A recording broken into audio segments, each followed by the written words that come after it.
দেশ ও প্রবাস থেকে যারা দেখছেন সবাইকে আসসালামু আলাইকুম রহমতুল্লাহি ওয়া বারাকাতুহু। আজ আমরা অবস্থান করছি বাংলাদেশের একমাত্র ব্যয় চিকিৎসা পুনর্বাসন কেন্দ্র চট্টগ্রামে। আর আজ যে মাটিকে দেখতে পাচ্ছেন, দুনিয়াতে আসলে ওনার কেউ নেই, পৃথিবীতে যার কেউ নেই, তাদের জন্য আমাদের এই ব্যয় চিকিৎসা পুনর্বাসন কেন্দ্র। সাথে দুনিয়া কে বা রাখে কার খবর। তারই মাঝে আমাদের কিছু স্বেচ্ছাসেবী ভাই ও বোন, ওনারা যে মাটির দায়িত্ব নিয়েছিল চট্টগ্রাম মেডিকেলে, রাস্তা থেকে কুড়ে নিয়ে গিয়ে চট্টগ্রাম মেডিকেলে বেশ কিছুদিন ট্রিটমেন্ট করেছেন, কিন্তু ওনারা পাচ্ছেন না, না পাওয়াতে আমাদের এখানে নিয়ে আসছেন। বললাম স্বাস্থ্য দুনিয়া কে বা কার খবর রাখে। তারই মাঝে যে এখনো মানবিকতা বেঁচে আছে, তার প্রমাণ হচ্ছে আমাদের এই স্বেচ্ছাসেবী ভাই ও বোন, যাদের কোথাও ঠাঁই নেই, তাদের ঠাঁই হচ্ছে আমাদের এই চিকিৎসা পুনর্বাসন কেন্দ্রে। তো ভাই, আপনারা ওনাকে কোথায় পেয়েছেন? ওনারা পেয়েছে ওই যে কাপু যিনি আসলেন, উনি সকালবেলা মর্নিং ওয়াক করতে হাঁটে, তখন দেখে যে উনি বসে আছে এরকম, তখন ওনাকে নিয়ে করলো, পরে আমাদেরকে বললো যে এই অবস্থা, একজন অসহায় মানুষ। তখন সাথে সাথে আমরা মেডিসিন বিভাগে 3 নম্বর ওয়ার্ডে ওখানে ভর্তি করার পরে 12 দিন ছিল।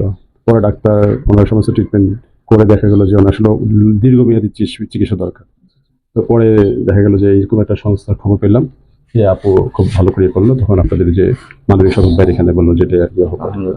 আপু, আপনার অনুভূতিটা জানাবেন যে আপনি আজকে এই মাকে যে নিজের মায়ের মতো করে যত্ন করে এখানে নিয়ে আসছেন, বা আপনারা চট্টগ্রাম মেডিকেলেও খুব শহীদ যত্ন করছেন, আসলে আপনাদের কাছে কেমন লাগছে? জি, আসসালামু আলাইকুম। দেশ এবং প্রবাস থেকে যারা দেখছেন, অবশ্য আমার অনুভূতি অনেক ভালো লাগতেছে, কারণ উনি বলতেছে কি, আমি তোমাকে আজীবন দোয়া করব, তুমি আমাকে এমন একটা নির্দিষ্ট স্থানে নিয়ে যাও যেখানে আমি ঠাঁই পাবো। তো ওইটাই আমার কাছে বুক ভরে গেছে। আমি মূলত খবর পাইছি মানবাধিকার সংস্থার সভাপতি রফিকুল ইসলাম ভাইয়ার মাধ্যমে কালকে রাত 8:30-এর দিকে। তো আমি ছুটে আসি হাটহাজারী থেকে অক্সিজেন। আসার পরে আমার শাহিদুল ইসলাম তো এই ভাইয়াকে খবর দিই, উনি বলল যে সকাল 9টার পর নিয়ে আসার জন্য। তো 24 ঘন্টা আমি সারা রাত ওনার পাশে ছিলাম, একটা আন্টির বাসায়, এখানে পাশেই। তো ওখান থেকে এইমাত্র ওনাকে আমি বেওয়ারিশ হাসপাতালে নিয়ে আসছি।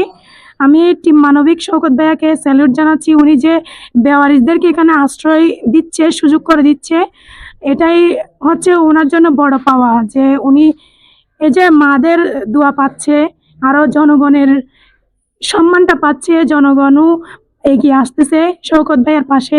এটাই আমি খুব খুশি, এবং আমিও খুব, আমার অনুভূতি আমি বোঝাতে পারবো না, কারণ উনি যে বললো আমি তোমাকে আজীবন দোয়া করব, এটাই আমার সবচেয়ে বড় পাওয়া।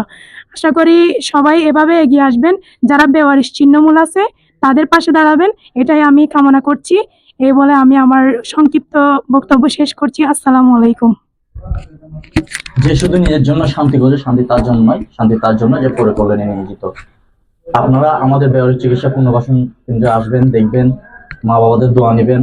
আর আপনারা যারা আমাদের শওকত ভাইকে নিয়ে সমালোচনা করেন, আপনারা নিজেরা এসে একবার দেখে যাবেন আমাদের এই বেওয়ারিশ চিকিৎসা পুনর্বাসন কেন্দ্র। আমাদের জন্য যদি কোনো ভুল ত্রুটি থাকে, আপনারা আমাদেরকে ধরিয়ে দিবেন, আমরা শুধরানোর চেষ্টা করবো ইনশাআল্লাহ। আর আমাদের সাথে আছেন আমাদের মেডিকেল অ্যাসিস্ট্যান্ট, আমাদের সিবাত ভাই, উনি সবসময় দেখাশোনা করবেন। ওনার ভাইয়া কিছু বলবেন? জি, আসসালামু আলাইকুম। আমি যে বেওয়ারিশ চিকিৎসা ও পুনর্বাসন কেন্দ্রে মেডিকেল অ্যাসিস্ট্যান্ট হিসেবে আছি। আসলে আমাদের মাঝে আর একজন নতুন মা যুক্ত হয়েছেন, ওনাকে যে ভাইয়া আর আপুরা যে ছিন্নমূল থেকে নিয়ে আসছিল। তো আমি ওনার এই যে রিপোর্টগুলা সবগুলা চেক করে বুঝলাম ওনার লিভারে সমস্যা আছে, ওনার রক্ত শূন্যতাও আছে। যে আমাদের এখানে রেখে ওনাকে ট্রিটমেন্ট চালিয়ে নিয়ে যাবো ইনশাল্লাহ। সবাই দোয়া করবেন যাতে ওনাকে আমরা ট্রিটমেন্ট করে সুস্থ করে তুলতে পারি, এবং তার কোনো ওয়ারিশের কাছে যেন ওনাকে আমরা পৌঁছায় দিতে পারি। সবাই দোয়া করবেন। আসসালামু আলাইকুম। আপনারা সবাই আমাদের ভিডিওগুলো দেখবেন, লাইক করবেন, শেয়ার করবেন। আপনার একটি শেয়ারে পেতে পারে ওনার আত্মীয় স্বজন। আপনারা সবাই কষ্ট করে একটি শেয়ার করবেন। এই বলে আমরা বিদায় নিচ্ছি।